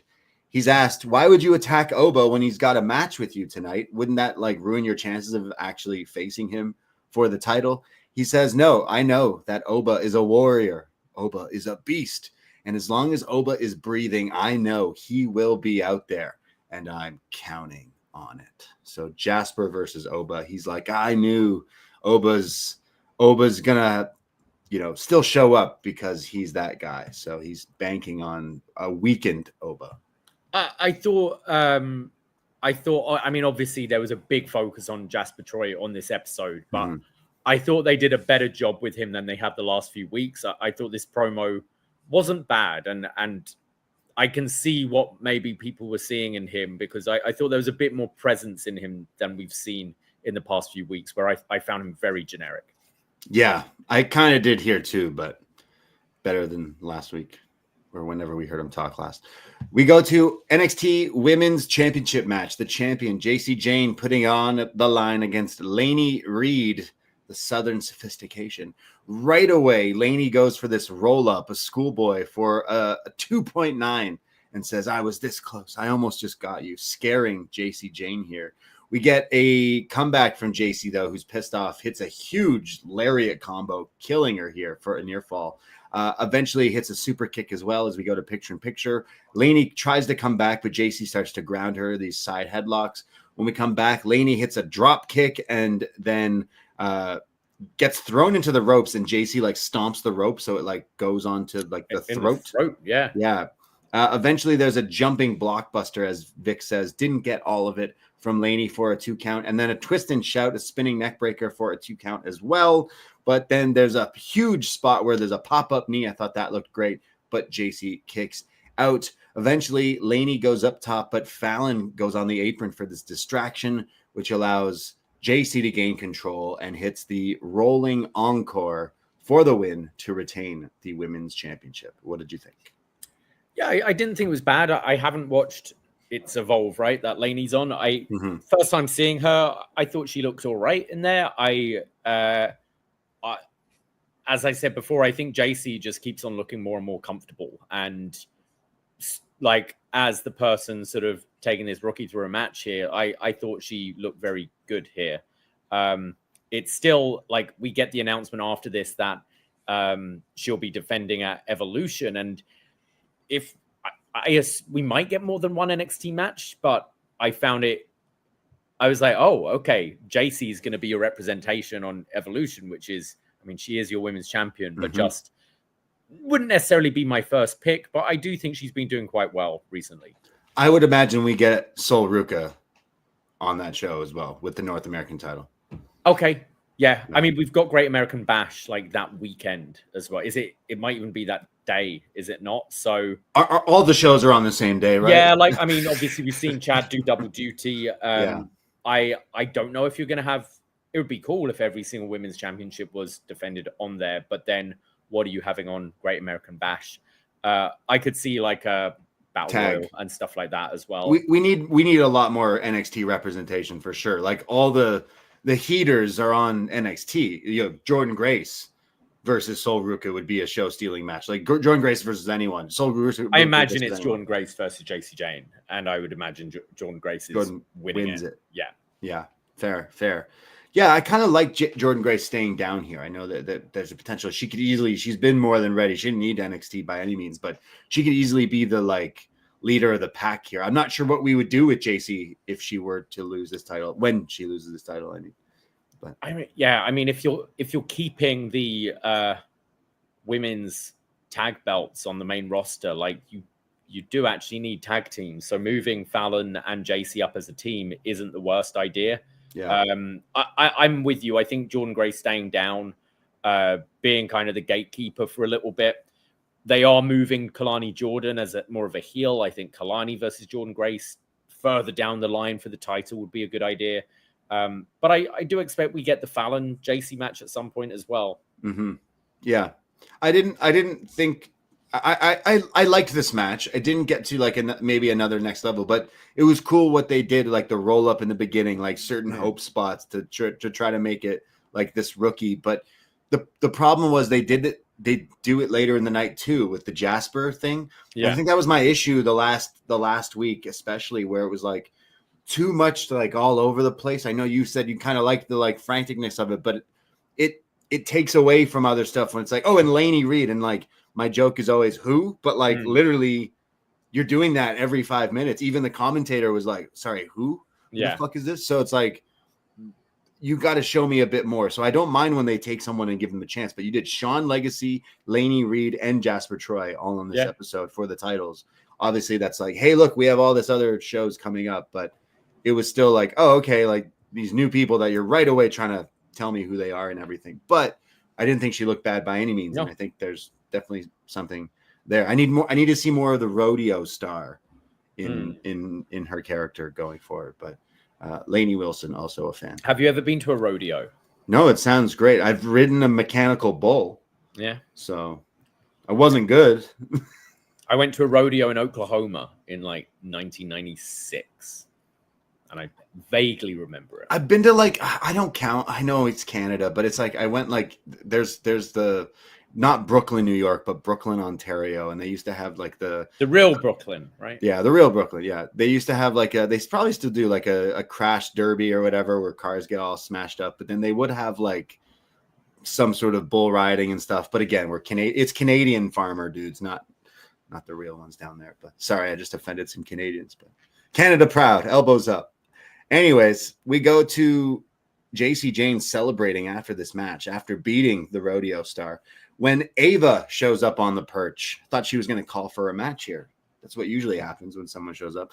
Ava's just showing up everywhere. She says, since Fatal Influence pretty much decided who was going to get title shots, I think it was time that I did, and I've made some matches. There's going to be 4 matches next week, and all of the winners go into a 4-way, and the winner of that goes to face you at Evolution. And we learn the brackets a little bit later on. I had them here somewhere. Lash Legend versus Kalani Jordan, Izzy Dame versus Zarya, Jordynne Grace versus Lola Vice, and Thea Hale versus Jada Parker. So I imagine Kalani, Zarya, Jordan, and Jada, would you think? Yeah, sure. And then Jordynne Grace wins it? Yeah. I think so. And then wins the title as well at Evolution. That would be my guess. But those are all the matches we're getting next week. There's 4 singles matches, and then the week after that will be the 4-way match, I assume. Yeah. Yeah. I think we're both on the same page. That'll be Jordynne Grace. I think so. I think it makes the most sense. They'd want. She's considered a big name, you know, like as much as we like some of the other people, I think on that like show. Jada. We don't know, like it's been 6 years since the last Evolution show, something like that. Like you want your biggest names on there. And I think it wouldn't be right for a Jordynne Grace not to be on that show. And I do think her winning the title as well. I agree. I would have her win the belt on that show. We get a commercial for Cody. He's drinking vodka with Damian Priest, talking about Razor Ramon. Rest in peace. I love that he pours in the clip. He's pouring more vodka into Damian Priest. I want. Yeah, so we know Cody drinks the mules, and Priest just has vodka rocks. Yeah, but no, these little clips they've shown. I haven't watched any of these all the way through yet, but I think they've picked good clips where I found it quite intriguing. And this is Priest talking about how he sort of had to go to Nash Hall because he was like, I want to do. Can I use your Razor's Edge? And no, I don't want to just do a high cross powerbomb. I want it to be called the Razor's Edge. I want to honor you with it. And then talking about the drips on his gear and stuff like that. And yeah, I found it quite interesting. And I just love hearing these clips with Cody's got a great slur. You can tell when he's been drinking because he's pouring those heavy pours. What do you want to talk about? What do you want to talk about here? I'm surprised he didn't ask Damian Priest why he doesn't get his tits out all the time. He should ask every guest that now. That should be his. Does Batista have a? That should be Cody Rhodes' thing. I also love though whenever the Undertaker's podcast clips come up. I don't care. That guy's got some fun. All I saw was a clip about him talking about games the roster would play with Tommy Dreamer's balls. I've said too much. You watch the clip yourself. Hilarious shit. We go to Briggs and Inamura backstage. They're very upset that Briggs they lost. Pissed. Very sad here. They're very upset when AJ Francis and KC Navarro show up. Booker T didn't say who this time. They say that they're first class. He says that he's been here before in NXT, and don't be sad that you lost because it doesn't matter, because eventually we're going to be champions here in NXT, and those NXT tag titles will look better on AJ Francis, KC Navarro, first class, and says that I was taking over this locker room way before you guys were even a thing, and I'm going to do it again. And Inamura says, you guys are really annoying, and we'll get a match announcement later, but these two teams will go at it with a third man on each side next week. I actually really don't hate the idea of Trick Williams with these guys. I think we've been saying, like, we love Trick, but he's got to embrace being a heel. And I think even in his promo a bit later, we still see him with a little bit of the flash where it makes you like him. And say what you will about AJ Francis, he gets under people's skin, right? He irritates people. And this KC Navarro guy looks like a fucking tool as well. So if you want Trick to really be getting over as a heel and having this thing, the idea that he's holding the TNA title hostage, I think pairing him with these guys isn't the worst idea in the world. Yeah, no, I actually do agree. You know, Francis, what was his name? Top Dollar. He would do the raps, right? Like, I'm sure he still does that on TNA, and that's part of their first class gimmick.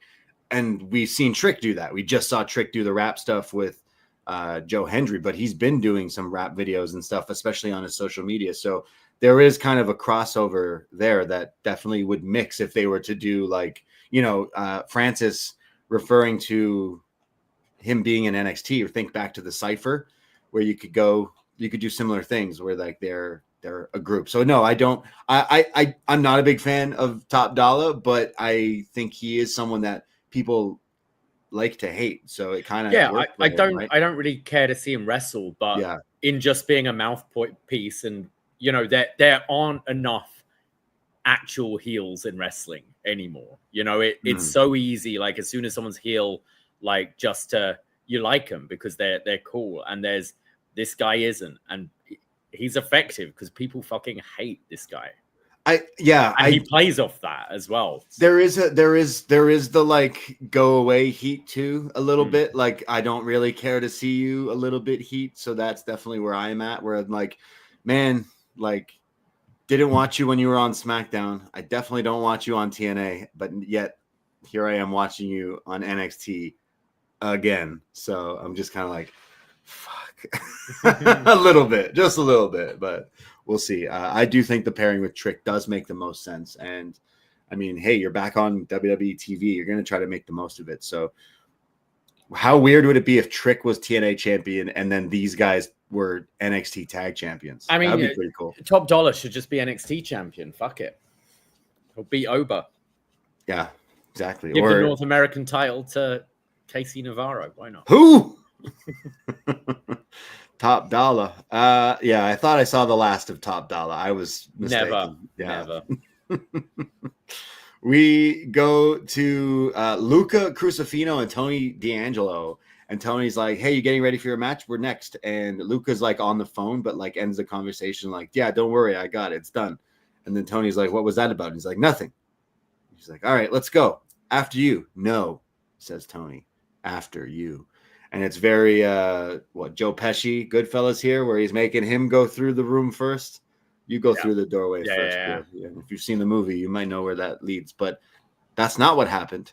And we will go to the match in just a little bit. But first, when we come back from break, Wren Sinclair with Miles and Tavion and Charlie, the no quarter catch crew. And Wren says, Miles, Charlie's upset that you beat him, but he wants to say something. And Charlie says, I'm a man of my word, so congratulations. Good luck. You're out of the no quarter catch crew, and we still, no love lost. We're still friends. We're still cool, but you're no longer in the group. And Miles says, thank you, Charlie. NQCC shaped me. I'll never forget it. And this is when Javon Evans shows up. He's really hyped. He's like, that's my boy. I'm very excited. The future of Miles Bourne. And that's when Tavion says, you know what? When's my turn? I want the same shot. And Charlie just shuts him down and says, nah, you don't get it. You're not ready. Yeah, you're not ready yet. So Tavion teasing that like he also wants to be free from the no quarter catch crew. So what's going on in this club here? Yeah, so I guess we'll get the rounds match with Tavion and Charlie down the line.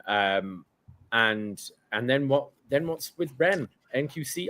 You know what? I quite like NQCC's music. So if the Power Rangers theme? Yeah, so if this group does come to an end, I hope at least one of them keeps this theme because it's kind of catchy. Why does everyone keep wanting to leave this group? Is it because Charlie won't put pants on?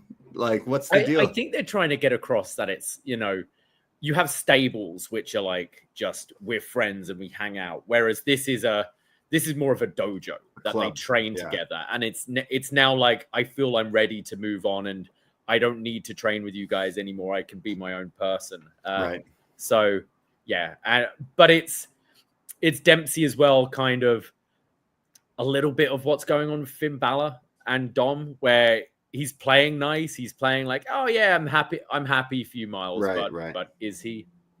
Yeah, exactly. Maybe we get a nastier side of Charlie down the line. I would like to see that. We need the evolution of Charlie Dempsey in the near future. I will continue to say he will be the guy to retire the American Dragon one day, some way, somehow. We'll get there, but not any day soon. We get a video for Mr. Iguana. We see clips of Worlds Collide, Worldwide, Mr. Worldwide, and El Hijo del Dr. Wagner Jr. Yeah. Is he even a real doctor? The son of Dr. Wagner. The son of. Imagine that flex. Like, yo, I'm the son of a doctor. Yeah. But, yeah. We go to our next match. Tony D'Angelo, Luca Crusifino taking on Ryze, Tyson and Tyreek with Wes. And Tony D is he's acting sus. He's acting suspicious of Luca Crusifino because he's not quite sure where his allegiance lies.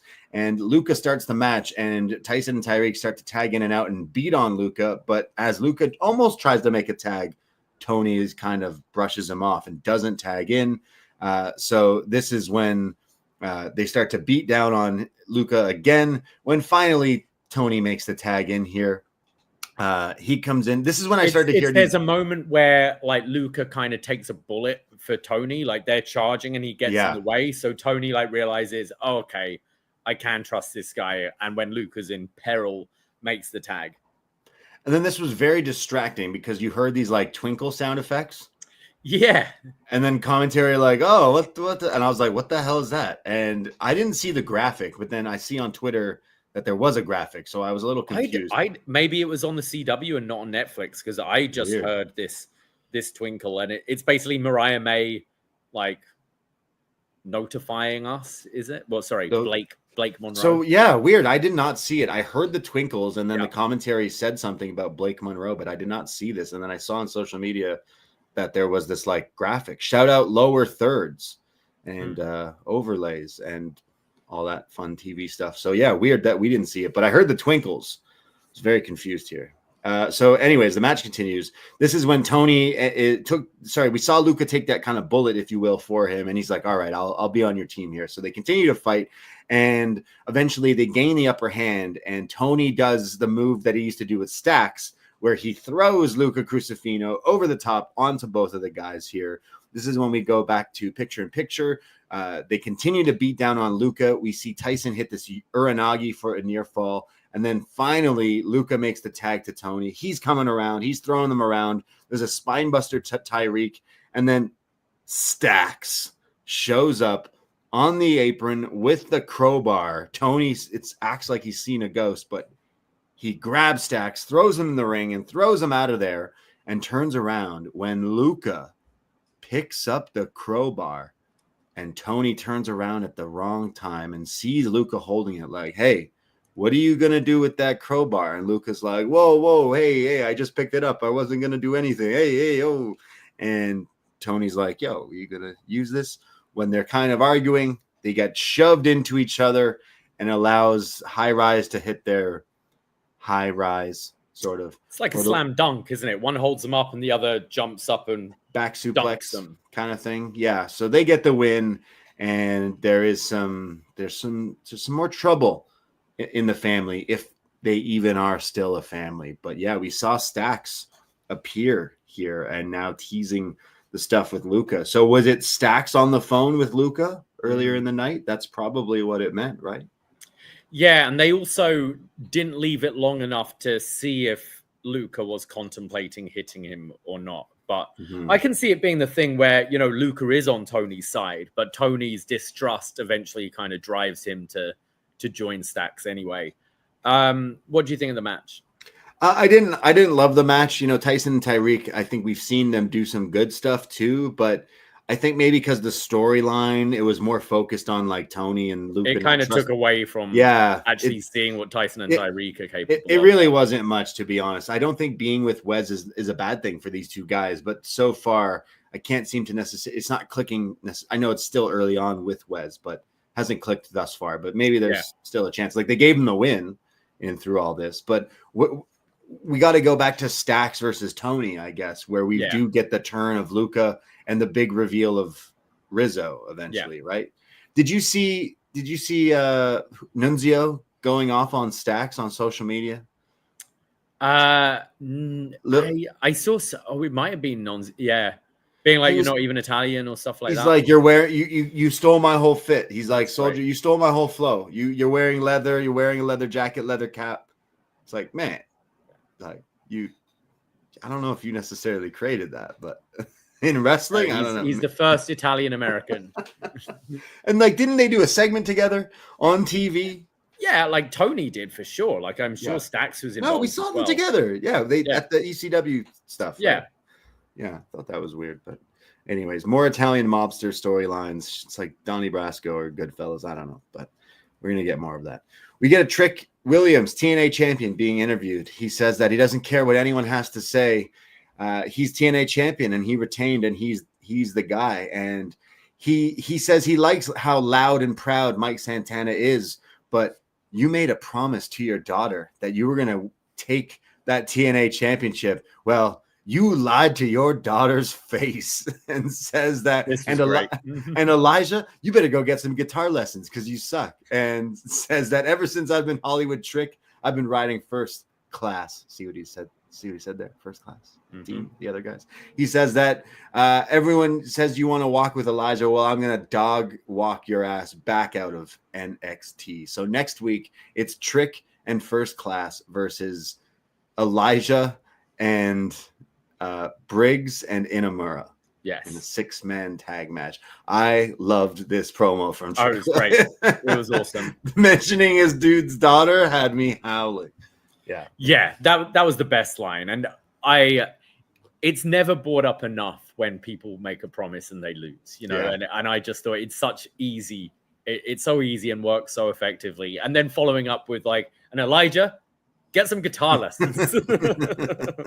Good. I've been loving the heel. Like his promo is never the issue with Trick, but being a heel, he's much more funnier. And like, again, you want to boo him. He's fun to like, you love to hate this guy. And I think he will work well with First Class. So let's see it play out. But next week we get the Evolution Eliminator matches. I'm just going to call them that because that's kind of what they are. We get the Blair from Facts of Life. No, Blair Monroe. Blake Monroe? Blake Monroe. Her name's not even Blair. Oh man, Blake Monroe. I'm going to mess that up. You're thinking Blair Davenport. I'm thinking of like 6 different things, I think. We get that contract signing and then the 6-man tag, and I'm sure we'll get some other stuff as well. But 4 women's matches next week.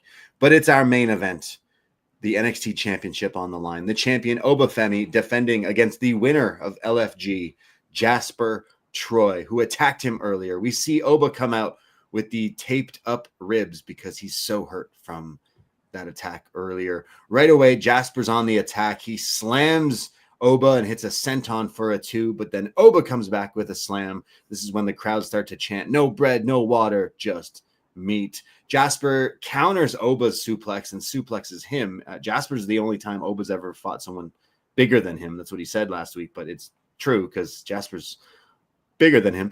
Troy is throwing him around into the corner with these hard Irish whips, and then a second big one where the middle rope of the turnbuckle breaks. This is when the commentator, I think it's Vic, who's like, holy sh, as the crowd are losing it, as they go to picture-in-picture, but you see all these WWE staff trying to fix the ring back together here. I think it was a completely planned spot here. I don't think there's any argument about that.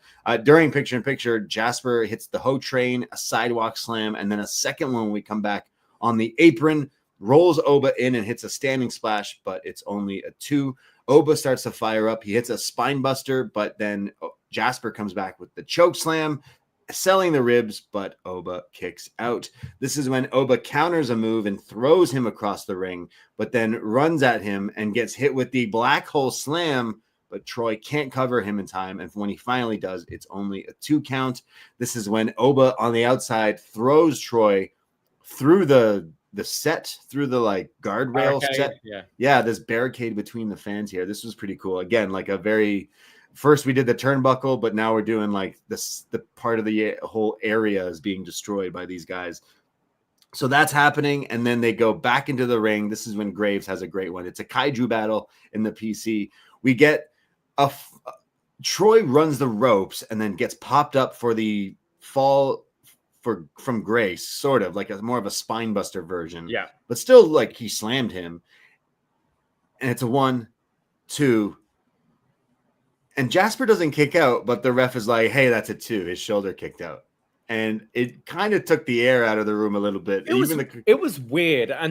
But this was done a little differently from when, we don't see them kick out and they just hold the hand up. Yeah. And they don't do anything. Here, it was as if he's like, no, I've got the closest view. And his shoulder did lift a millimeter off the ground.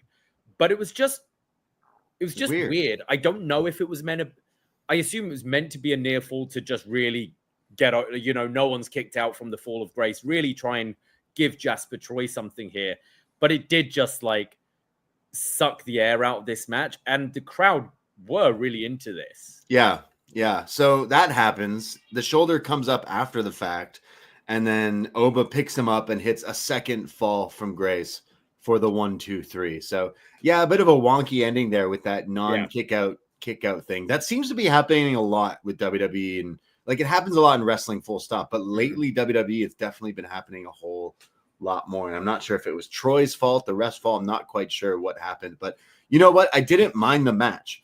Like there's definitely no way we went into this thinking that Troy would win. But they did that angle early on, and I think that was a really smart way to be like, put doubt in you to be like, oh, look, they could go with this LFG guy. They could put Oba in that 4-way match on Raw next week. That was something I was thinking. You look at that 4-way match, and it's a meat match. It's Rusev, it's Sheamus, it's Bronson Reed.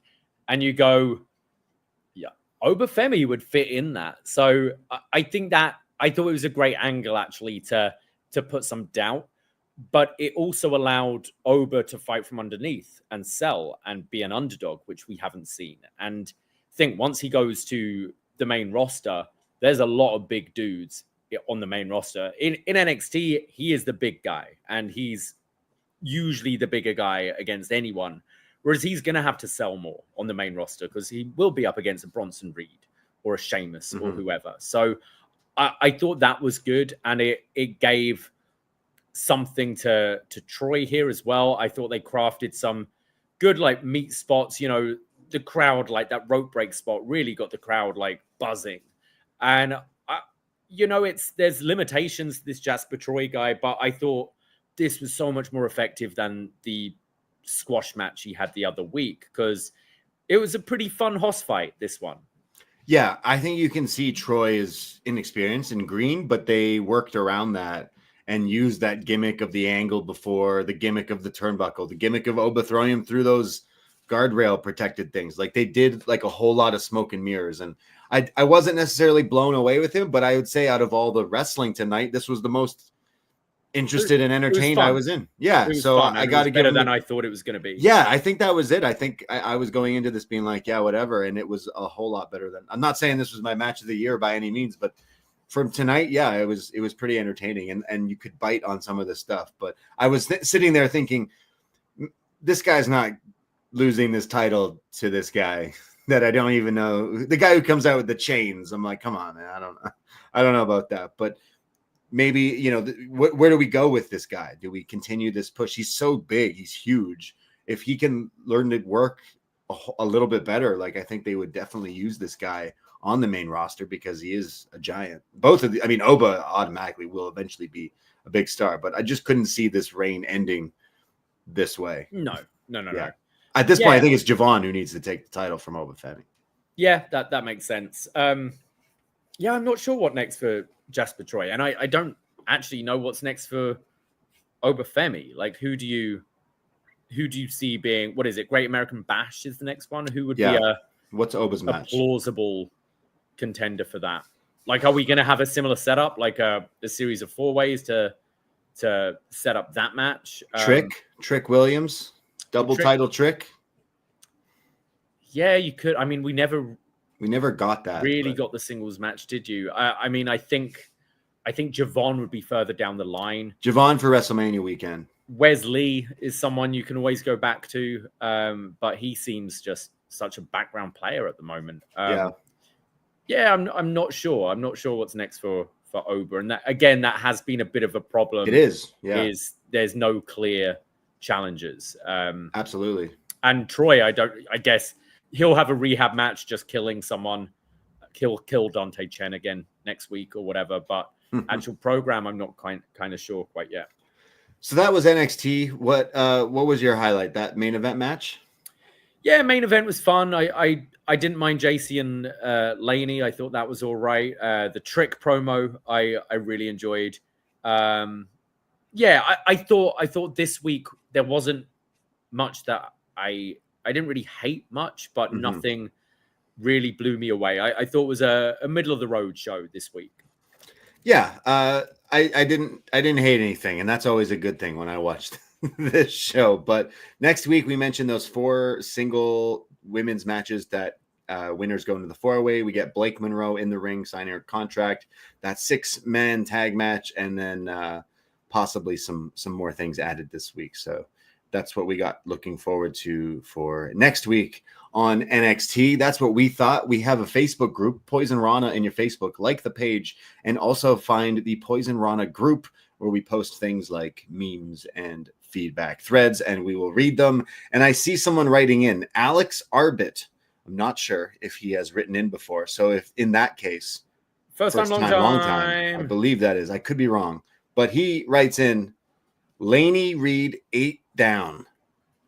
Lainey Reid 8 down. And then a star eyes emoji. Heart emoji. So what does 8 down mean?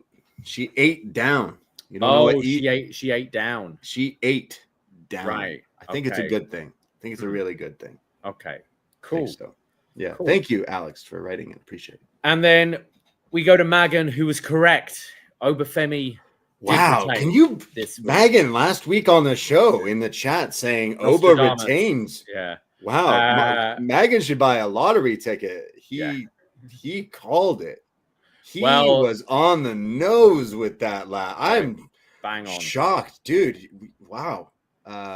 Can you tell me who's gonna win the World Series this year? Can you write some things down? Yeah. I'm impressed with this. So Megan goes on, decent episode that did quite a bit to get Jasper Troy over.